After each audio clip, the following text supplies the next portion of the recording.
Low Targ, our friends. Hey everybody, it's Jason Blaha here, and it's time for another Orc Mode workout. You guys know the rules. Reach down and click like before we get to the 1 rep max attempt. Gotta keep the likes higher than the dislikes. And we got a lot to talk about, so hurry up and click that and let's get to it, guys. Alright.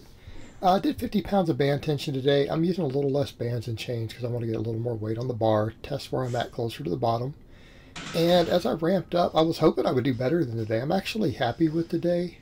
And I think with this band tension, this is probably a PR. I haven't even gone back to check my logs yet.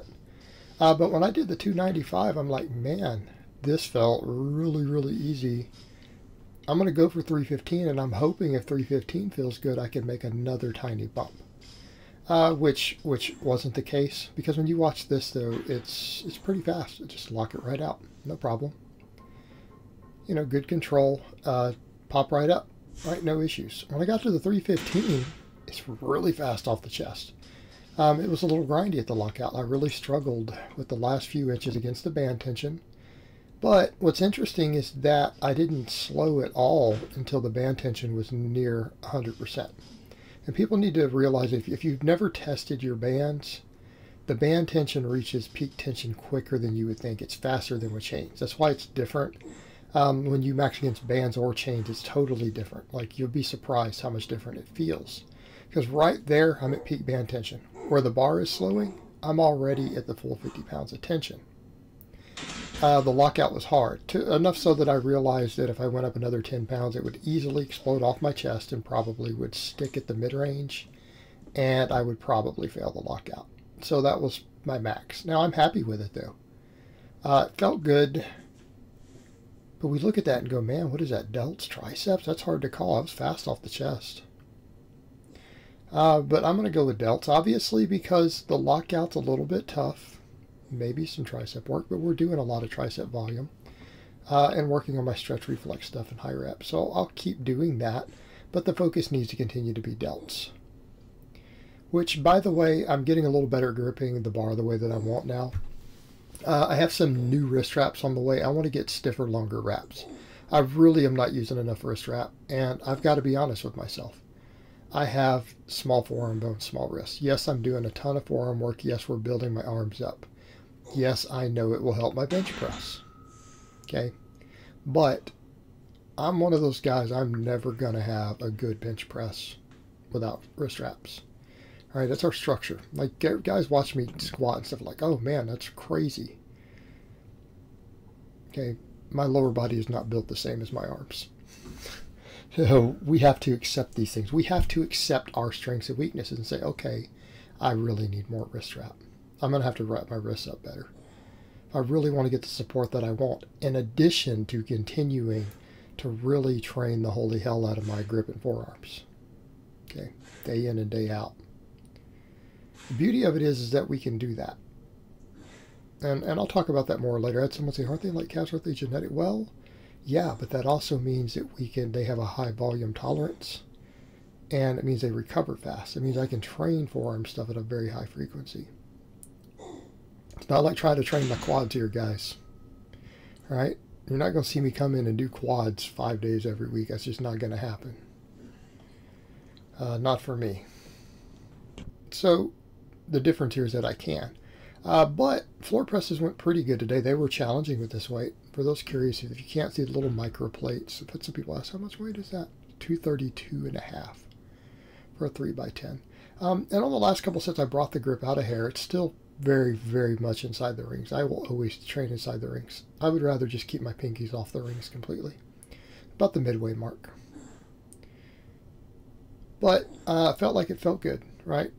Minimal tension on my shoulder. I've been doing a lot of shoulder work as far as mobility stuff goes, and some of these lifts I get a little bit of crackling in there. Today it wasn't bad. Maybe on the last rep of the first 2 sets of the floor press, but when I adjusted the grip slightly, it went away for the 3rd set. Didn't feel anything on the 1 rep max. Overhead presses were good. So I'm going to continue to do all my shoulder mobility work, stay inside the rings, avoid exercises that put stress on the shoulder joint, keep my shoulder joint healthy. Like I said, it's gone through some issues earlier this year due to the wider grip benching, and I'm now going to have to rebuild around that a little bit. But fortunately, I don't think I did any damage. I just had to accept I'm going to be a narrow grip presser. But happy with the floor presses. I'm going to stick with that weight just a little longer. I don't think I can micro load it up again. Yes, I got an 11th rep, and then that's why I micro loaded before. But it's challenging for 10s right now. I don't feel like I could do another rep. Like, I don't have a rep in reserve. So I think if I tried an 11th rep on that last set, it would absolutely fail. So we're looking for technical failure. We're looking for having to pause a little bit on the bigger lifts, and we can fail on small lifts. Then I did my overhead press. All these sets were at least 12 reps, 12 to 14, trying to take them near the limit. Well, the first one I hold a little bit back. A couple of reps in reserve, and then I get into it. We did 5 sets of these. I varied the grip a little bit from set to set. It's one of the nice perks with the axle bar is that you don't have markings, and it can be hard to find your center. So I get a varied grip. And I'm getting really comfortable with the axle bar for overhead pressing. I like it. I feel more tricep activation. It's very comfortable. So we're going to continue to use the axle bar for this. And as you guys know, I alternate this with the incline every other press day. So, you know, still we're talking about hitting each of these lifts every 4 days doing that. But overhead pressing was good. You know, I mean, I feel like good amount of volume, good number of reps with this weight. So getting the desired result. But the thing is, after that first lift, everything's just about volume. I don't care so much about weight as long as we're challenging. Obviously, we want to progress. You want your 12 rep maxes, 15 rep maxes, 10 rep maxes to go up, obviously. But I only do one exercise to where we really care about that each workout. And that's going to be my whatever my 3x10 lift is. We try to micro load that and progress and get those 10 rep sets up as heavy as we can.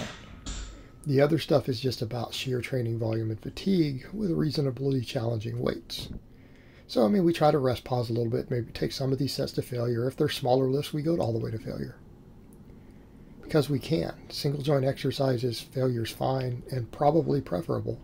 Right, if you've got the training recovery to handle the smaller exercises, then you've got the recovery to take them to failure. It's not like failing a squat or a bench press. Okay, it's not the same beast. But these, we took them pretty close. Did some rest pause usually on the last rep or two.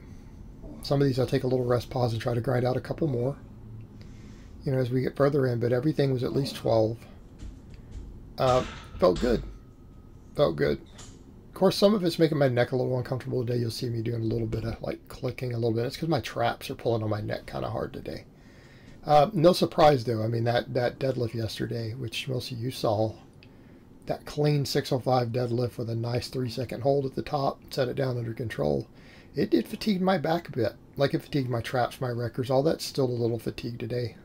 Because again, we did supplemental work after, but I'm feeling all of it. It took a toll. But, you know, didn't interfere with pressing today. Like, I'm happy with that press. Now, we want that to go up. We definitely want that to go up.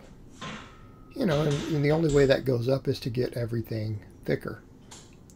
All right? I can clean my technique up a bit by getting my forearms stronger, getting a slightly better bar path by gripping the bar tighter, and all that stuff, right? But that's minor. We still have to hypertrophy all the muscles, pecs, delts, triceps. And right now, delts are a priority than triceps. There's some pec, which we're getting a pec from the floor press. And again, perspective on minimum effective volume. 3 challenging sets of 10 on a movement like the floor press that really hammers your pecs, done every 2 days, is a lot. Considering that we do a 1 rep max first. Okay, that 1 rep max ramp up counts as probably a work set. And we do 3 limit sets within, you know, 1 rep of failure probably. Basically 4 quality sets. The overhead press works the chest some, and the incline definitely works chest. Well, I do 4 sets of incline, sometimes 5 on half of those days. So that's every 48 hours. That's a lot of chest work. Chest is getting work. Delts are getting the higher priority though still. We alternate incline with overhead press. And just like today, yes, we did all the other floor pressing and benching. Then we did 5 sets of overhead press, 5 sets of these chain laterals to failure that pretty well hit all 3 heads effectively. You know, but again, because of the angle, it's going to be slightly more rear than front delt, but it's going to hit the front delts. Really getting in, hitting my delts in a way that works the full muscle, extra focus on the side head, that doesn't damage the shoulder joint. Okay. Try some of this out, guys. But here's the thing. When you do this, you're going to find you're not going to be able to use much weight. Especially you start doing real high reps. Some of you guys are like, I do laterals with 50-pound dumbbells. Yeah, you better be a beast to do that on this. You're not going to do that on this. And if you really want an idea, look at the chains I'm using. Those are 5/8 chains. Okay. People ask me, how do we know what your chains weigh? Look it up. Those are 5-foot lengths of 5/8 chains.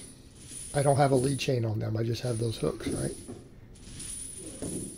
17.1 pounds. Go look it up yourself. It's standardized. I only have 17.1 pounds on there.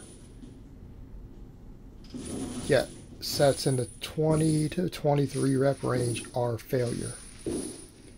Okay, that's it. That's all I can do. And we're unloading at the bottom. The chains. You're not going to do a lot of weight on this exercise. It's strict. Once you get stuck in like this,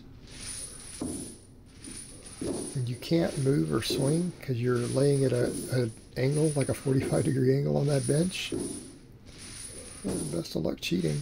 I mean, your arms might come in a little bit more as you go, but even then it brings the elbows up. Like it's hard. You're not gonna come in and do a 40 or 50-pound dumbbell. That if you can, you are a freaking beast. You are a beast if you can do that. Nothing but props to you, especially if you can do it strict.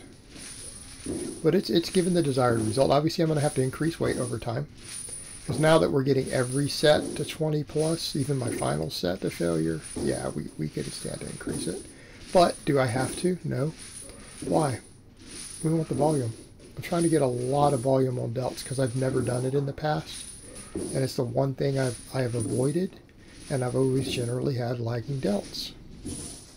So if we have lagging delts and we know that we've never used that modality and there's data out there suggesting that delts are very volume resistant, then it wouldn't be a bad idea.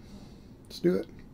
Then I did a bunch of these band press downs. You know, a couple of trainers really liked and commented yesterday when they saw me do my curl version of this for deadlifting. Now put that in context for the tendons of the triceps. Okay. People who get elbow tendonitis. People who are worried about damaging an elbow tendon on a max bench. Here you go. Now, these are hard because we have a stretch reflex and then that overspeed eccentric. You're going to cause a lot of micro tearing. That will build tendons, but it's going to leave you cramping. All right, these are hard. They're very, very hard. I ended up doing 5 sets today. I might have stopped at 3 or 4, which is what I've been doing, but it's like, well, come back over to those points about the various conjugate lifts. Don't we treat all of those as weak points too? Because if my 50-pound band tension bench goes up, will my max bench go up? Yes. So if the triceps possibly could contribute to locking it out better, then that lift will go up. And if that lift goes up, we know my bench goes up. I know it sounds almost like a bizarre way to approach it, but it's very effective and it works.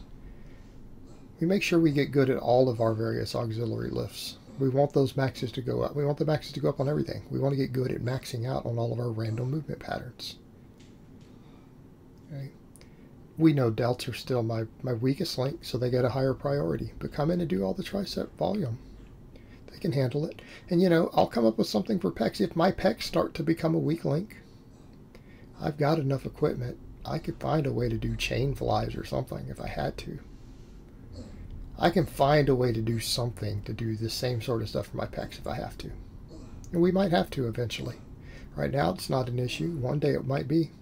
Maybe I'll get my bench up to a certain point and the pecs really stall. Okay, well, we come in and do that. It's fine. Make it happen. But right now, hit the volume with the stuff that needs it. Make it all grow. A variety of rep ranges. Get stronger at my bench. So I hope it has been informative, and I will talk to you guys next time.